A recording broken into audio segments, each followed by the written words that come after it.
Kiska Somerville, Trillium, Avantasia, etc. It's an absolute honour to be speaking to such a metal goddess as yourself. How are you today? Oh my goodness. Well, thank you. I'm blushing. How are you though? I'm pretty good. I'm sorry. Sun is shining. Like I said, can't complain. And hey, it's a day to celebrate because the album is out today, City of Heroes. It's absolutely amazing. It's been 5 years since the last Kiss Somerville collaboration. What's the feedback been like so far then from the media and the fans that have been lucky enough to grab a hold of the album today?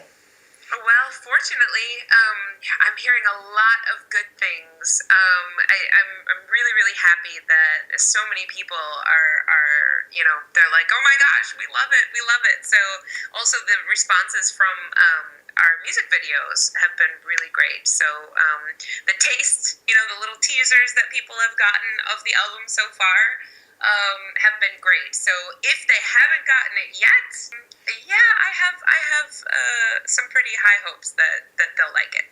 On the video, City of Heroes, I think there's far too much of Kiss featured and not enough of you. You're going to have a word with them about that? On the video? Really? You think so? I think so, yeah. No.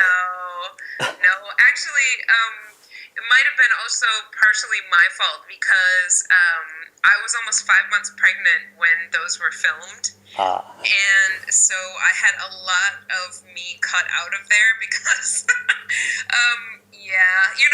the camera's not really forgiving when you're not pregnant. So when you are, it's kind of even worse. So, and not everybody knows that I'm pregnant, so I didn't want to I don't know. I just didn't want to deal with all of the crazy comments. So I just had a lot of shots cut out for me. I can understand that, honestly. Well, not that I've ever been pregnant, but I know where you're coming from. Obviously, then, you love all of City of Heroes. Are there any specific tracks that mean the most to you? Oh, I'm horrible with, favorite questions because it depends on what kind of mood you're catching me.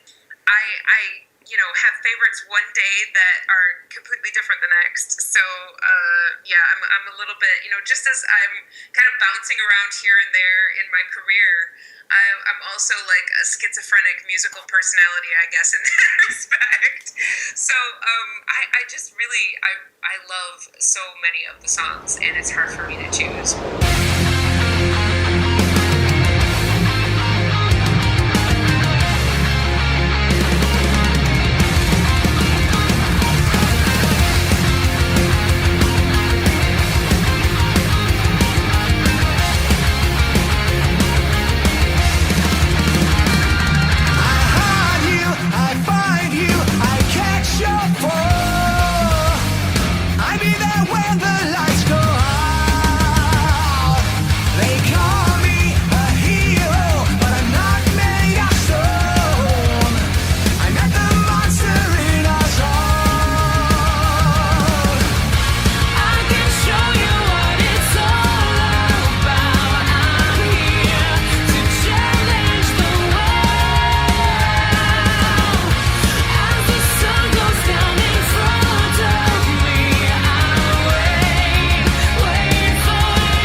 my personal favourite, City of Heroes. Just love that video as well, even though you cut out of most of it, but it's brilliant. Well, thank you. I appreciate that. Do you think there's ever a chance that Kiss Somerville will tour?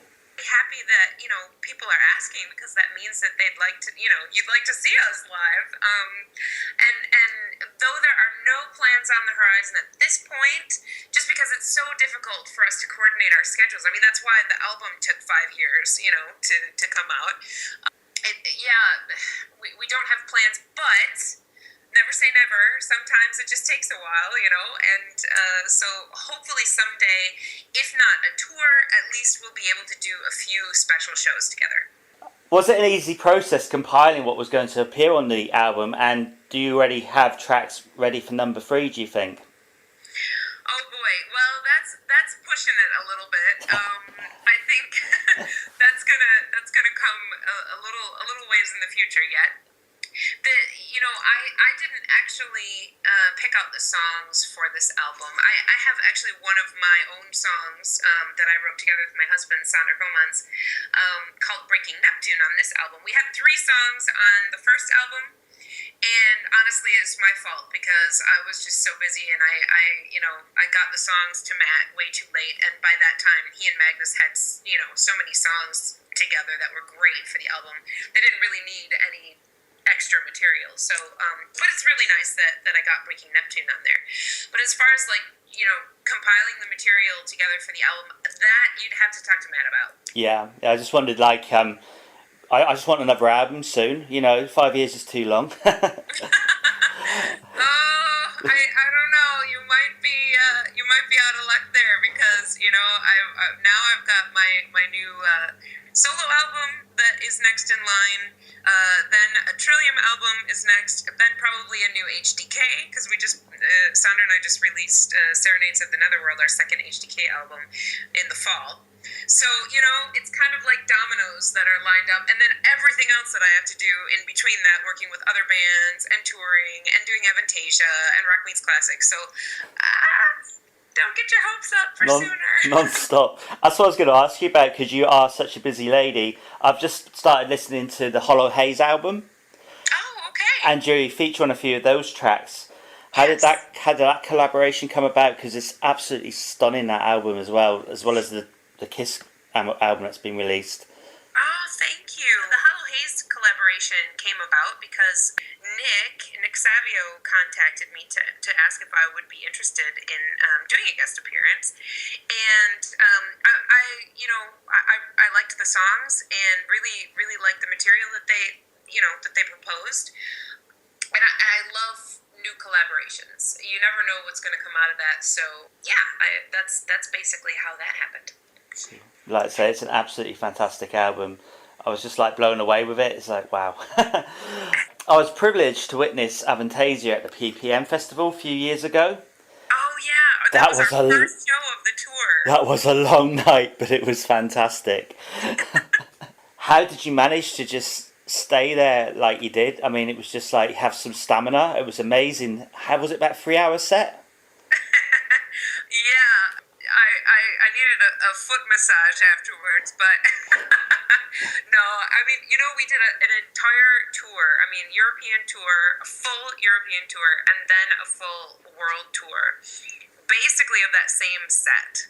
Mm-hmm. And, it's really grueling and brutal, but really rewarding doing something like that. And of course, we were all pretty exhausted after the show, but it was so much fun that it flew by for us. And we've heard the same thing from the audience, that they could tell we were so into it. And I think you can only bring something like that through to an audience and actually make them stay for that amount of time if you really love it yourself and it's authentic, and it really was. So at least for me, it was really no problem doing that 3 hour set. It was a lot of fun.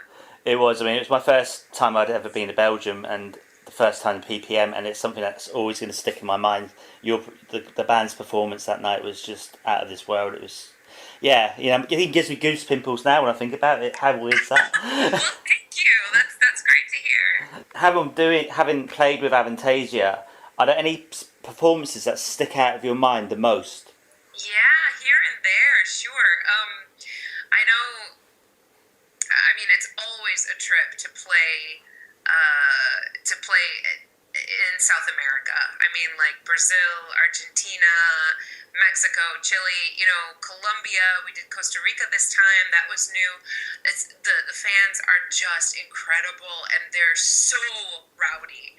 They're so crazy. You just get like this huge, massive wave of energy from the crowd. So those shows are always fun. Fakin is always amazing with like that whole huge sea of people out, spread before you. Japan is great because they're such a different audience. They go crazy, and then in between songs they're completely silent. You could hear a pin drop. I keep hearing this. This is I must go there one day. Honestly, they're very orderly, very very orderly. But it's nice.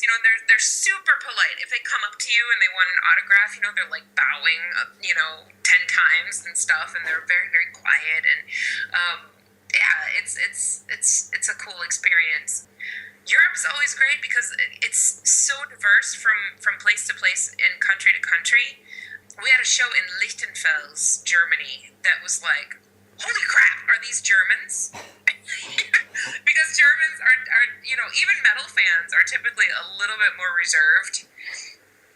And this audience was freaking out. So we were like, whoa, are we seriously in Germany? And I don't know, there are just so many highlights. I remember every show, and so yeah, I mean, those are just a few things that stick out for me, I guess, from the last tour. Is there a big difference between your stage persona and the real you? Yes and no. I don't know. I'm a very passionate person and very dramatic. And I don't know. I think I smile a lot on stage. I do tend to. I'm a very very. I don't know. People tend to say I'm a jolly person. And I think it's because I do have the music as my outlet. I think I'd be a horrible person if I didn't have music, to be my therapist and let out all of my demons, basically. But, I don't know. I guess you'd have to...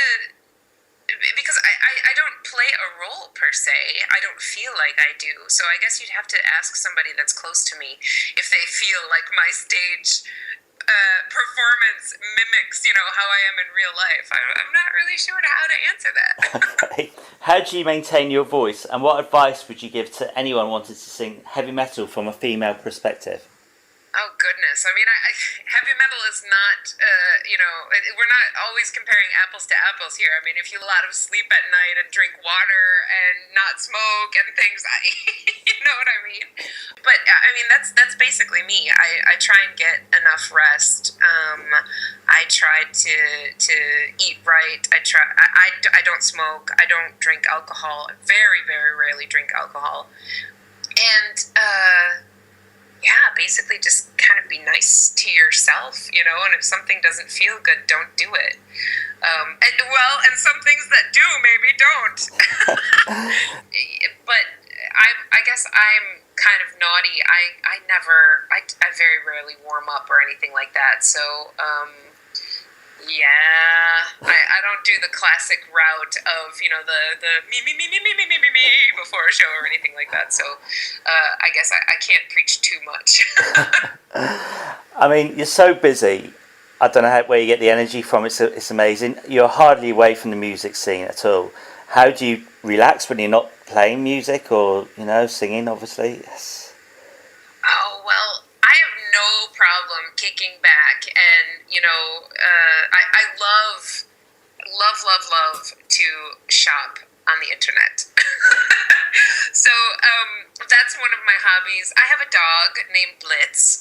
Maybe you've seen him in some of my photos or videos or something like that. But he's a great little Sheltie, and he goes everywhere with me. And so, having a dog is a great excuse to always have to get exercise and get out into the fresh air. And so he is my little motivator because he has to go out. And so I love to go for bike rides with him and my husband as well. And my husband and I we're both like horror film buffs. Right. So we love, having a cozy night in on the couch and, eating dinner while watching a horror flick. Really? Yeah. That's cool. Different, but cool. And of course, I try and spend time with my family and friends back home in Michigan as much as I can too. So I'm traveling quite frequently. I'm actually flying back there tomorrow morning. So I was going to say, I mean, this is just total pun intended. You're a real Jet City woman, aren't you? You really are. I am, yes, I know. And people think that I'm crazy. I mean, I just did the Rock Meets Classic tour, and I was, at the end, 6.5 months pregnant. And people are like, what? Are you crazy? And now I'm flying, at 7 months, over to visit my friends and family before my baby comes one last time. So yeah, people think I'm a little bit nuts, but I just, this has been my life for so long. And I'm like, well, hey, of course, yes, I have a big, huge belly. I'm the alien mothership basically, but why should I change that all of a sudden and become this completely different person just because I'm going to be a mom? So that's how I see it. So when are you actually due then? Is it quite soon? The beginning of July. So I've got a couple months to go, but it's getting close. Exciting times. Exciting, yes, for sure. Absolutely. So go back to TV then. Have you ever had the misfortune of watching a bit of the X Factor and throwing things at the TV? You know what? I don't watch television. I'm a Netflix girl, or the TiVo or whatever, the pre-recorded things, because I really hate commercials and I hate reality TV. So do I. So I don't watch those shows, and I was actually part of one, which is really funny. Last year, I was contacted.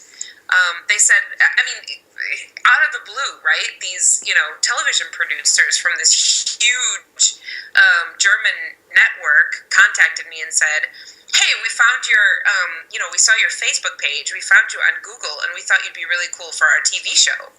And I'm like, okay, So, a lot of people think that I tried out for this show, and I didn't at all. And it was a brand new show that had never been aired before, so it was a whole new concept.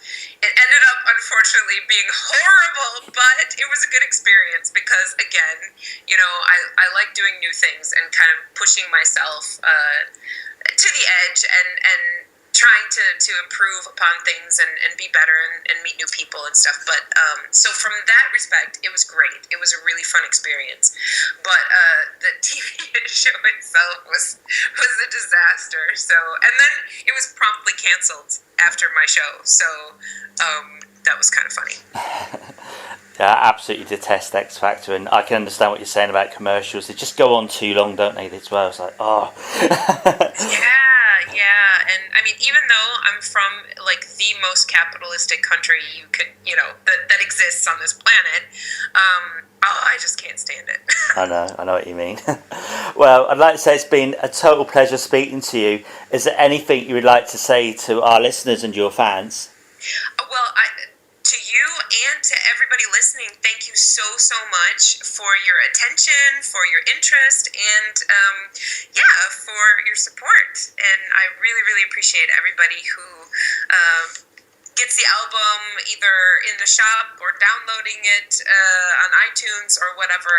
It's really an honor, and I'm just so grateful that I'm able to do this and bring music to people, and hopefully a little bit of sunshine, if not in the sky, then on their radios. That's super cheesy, but you can't expect anything else from this blonde American girl. So. Hello, this is Amanda Somerville from Kiska Somerville, Trillium, Avantasia, etc., and you are listening to Metal God's Meltdown.